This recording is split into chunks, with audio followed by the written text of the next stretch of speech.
O di ba? Ang baboy mo, sa ganda ng mukha mo, iba ang itim ng budhi mo. Teka nga, July. Kung makapag-react ka naman eh.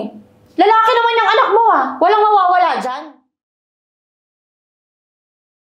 So, ayan. Ganyan po ba yun? No? Oo. Bali, ito yung system niyan. Okay po. Okay. Tapos, oo, yan. Ito ba okay na to? Na-figure out mo na? Opo. Ganyan po ba dapat po para masolve? Oo, ganyan. Para masolve. May tanong ako sa'yo. Ano po yun, ma'am? May girlfriend ka? Naku, wala po. Tuwas po ako sa studies ko eh. Yan. Ganyan yung mga gusto ko eh. Yung focus. Yung alam yung priority. Sana lahat ng estudyante ganyan, no? Maliban sa science na subject, meron akong special na ituturo sa'yo. Ano po yun, ma'am? Yung hindi tinuturo ng ibang teacher. Ma'am, ano po kayo na nagtatanggal ng damit? May ituturo nga ako sa'yo, di ba? Pero ma'am, sandali lang po.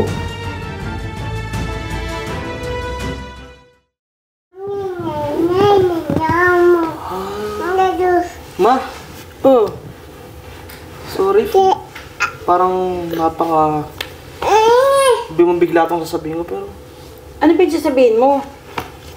Masama ba pag nakabuntis ako, ma? Anong nakabuntis ako? Yung pinagsasabihin ka, bata-bata mo pa. Buntis ako. May girlfriend ka na ba? Maawa ka naman sa tatay mo. Matanda na kami. Nagkakandahirap yung tatay mo sa abroad para mahirapan yung pag-aaral mo. Anong buntis-buntis ang pinagsasabihin mo? Ito sa akin, hindi ka ba naawa? Ayan, tumatanggap nga rin ako ng ng part-time, mag-alaga ng bata para matulungan tatay mo sa pag-aaral mo. Anong buntis-buntis pinagsasabi mo dyan, Jeric? Umayos ka, ha? Sorry, ma. Curious lang kasi ako eh. Kaya natanong ko. Nako, ang atupagin mo yung pag-aaral mo. Hindi kung ano-ano ng mga nakabuntis niyan. Bakit mo naman itanong yan kasi? Wala, ma. Napanood lang ako. Ayusin mo lang pag-aaral mo, ha? Maawa ka sa amin. Opo. May regalo pala ako sa'yo. Ano yun? Nag-book ako ng hotel para sa ating dalawa. Okay. I like it. Sorry nga pala. Medyo hilaw akong nakaraan. Pero alam mo ngayon, nag-research ako. Ano yung mga dapat gawin para mapasaya kita. Yan. Palaban ka na ngayon, ha? Ang kapal naman ng mukha mo. Bakit nandito ka? Ako? Bakit nandito? Dahil gusto kong proteksyonan ng anak ko. Ikaw na pinagkatiwalaan ko para mag-tutor sa anak ko, iba pala ang tinuturo mo sa anak ko. Ito pa talaga. Minor de edad, ito pa talaga ang bibiktimahin mo. Derek, ano ibig sabihin nito? Sinabi ko kasi lahat kay mama eh.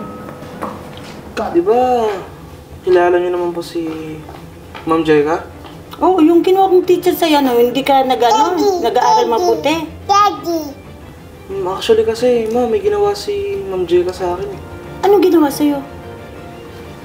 Alam niyo po yung parang ginagawa lang ng mag-asawa? Ha? Kailan nangyari yun? Derek, kailan nangyari yun? Yung isang araw po.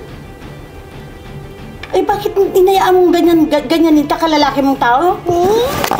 Mga ganong bagay.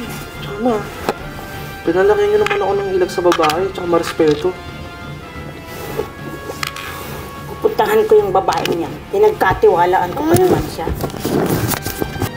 O di ba? Ang baboy mo, sa ganda ng mukha mo, iba ang itim ng budhi mo. Teka nga, July. Kung makapag-react ka naman eh. Lalaki naman yung anak mo ah. Walang mawawala dyan. Walang mawawala? Alam niyo, ano yung problema sa panahon ngayon?